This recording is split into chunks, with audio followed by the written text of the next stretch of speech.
Students, today I am going to teach you next topic, election campaign. Election campaign का मतलब होता है चुनाव अभियान। क्या होता है अभियान का meaning?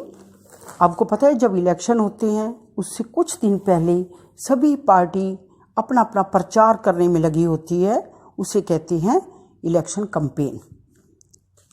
Let us read. The main purpose of election is to give people a chance to choose the representative, the government and the policies they prefer. चुनाव अभियान के दौरान सभी लोगों को एक चांस दे दिया जाता है, मौका दे दिया जाता है कि वे अपने उम्मीदवार को परख लें और अपना माइंड सेट कर लें कि किसे वोट देना है, और वे सोचें कि कौन सी गवर्नमेंट आएगी उसकी पॉलिसी उससे बेटर हैं, इसलिए किसको वो प्रेफर करेंगे, तो ये माइंड सेट कर लेते हैं वो।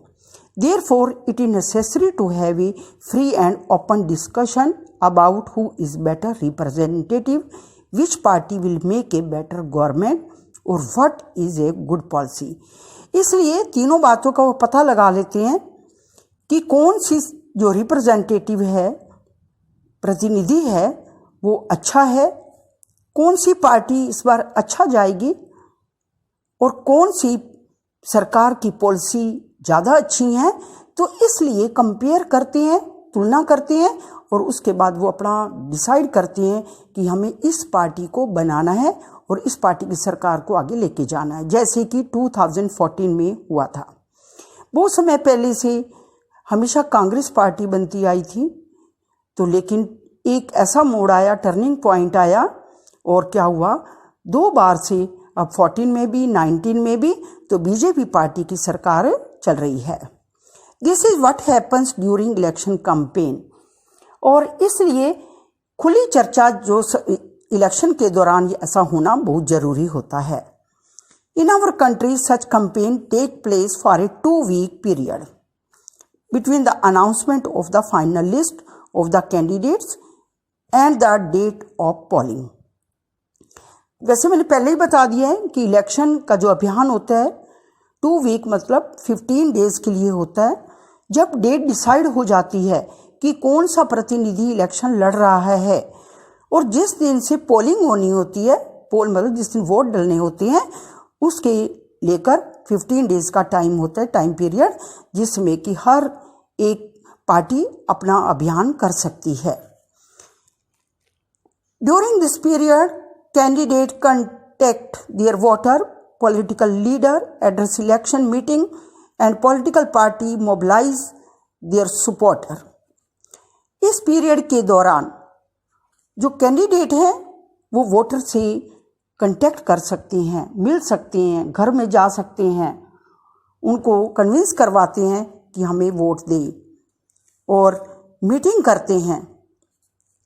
पॉलिटिकल पार्टी मोबिलाइज सपोर्टर को लेते लुभाते हैं और सपोर्ट जो करते हैं और इस तरह से वो वोट लेते हैं, अपनी तरफ आकर्षित करते हैं। This is also period when newspaper and television news are full of election related stories and debate. अगर हम उस दिन के जिस दिन चुनाव अभियान हो रहा होता है, इलेक्शन कैंपेन होता है, अगर हम देखें उन दिनों में, इलेक्शन के दिनों में, तो जो सारा न्यूज़पेपर होता है वो उनकी स्टोरी और चुनाव से जुड़ी बातें ही उसमें आती हैं जो हम पढ़ते हैं। But election campaign is not limited to those 2 week only. लेकिन अगर देखा जाए तो ये केवल 2 महीने ही अभियान नहीं होता, इसकी तैयारियां बहुत समय पहले से लोग करने लग जाते हैं। Political parties start preparing for election month before they actually take place। जिसको इलेक्शन लड़ना होता है वो इसकी तैयारी महीनों पहले ही शुरू कर देता है। In election campaign, political party try to focus public attention on some big issue।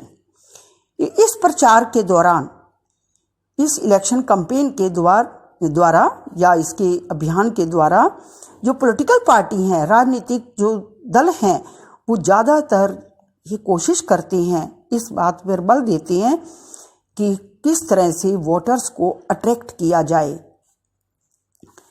इसलिए वो अपनी नीतियों के बारे में उनको बताते हैं।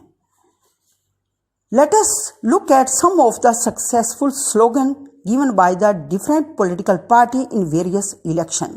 अगर हम देखें अलग अलग पार्टियों ने अलग अलग चुनावों के समय में तो अलग अलग नारे दिए।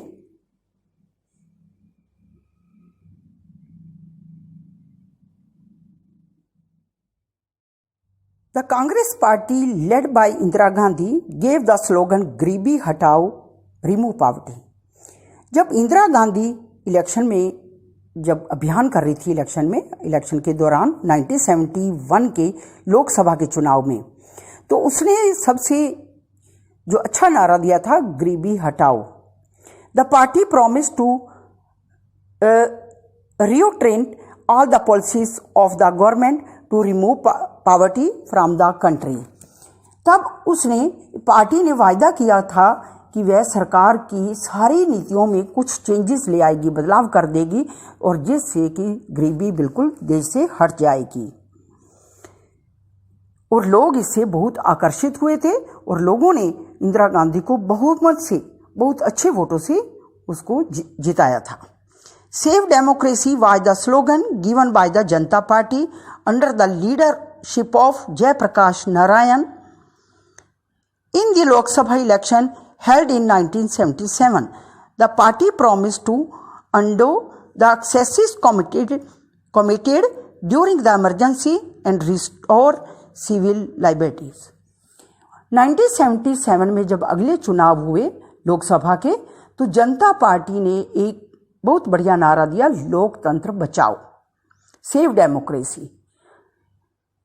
पार्टी ने इस इमरजेंसी के दौरान और नागरिक को ज्यादातर आजादी देने का वायदा किया।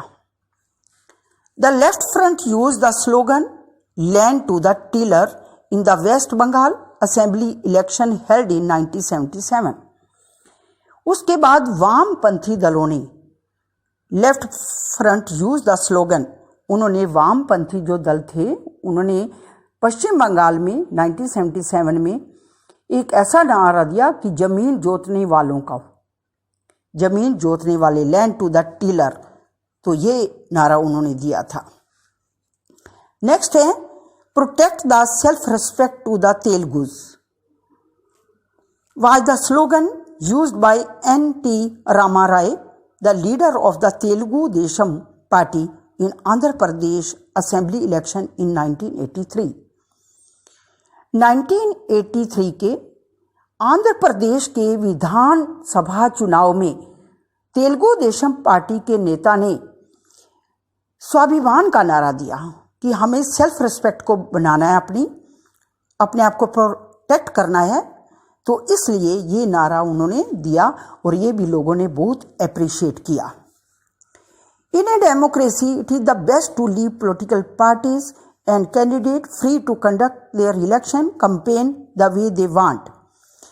डेमोक्रेसी देश में या हमारे देश में लोकतांत्रिक शासन प्रणाली है, इसलिए सभी राजनीतिक जो दल हैं उनको इलेक्शन के दौरान अपनी मर्जी के मुताबिक चुनाव करने का पूरा राइट है, पूरा अधिकार दे दिया जाता है।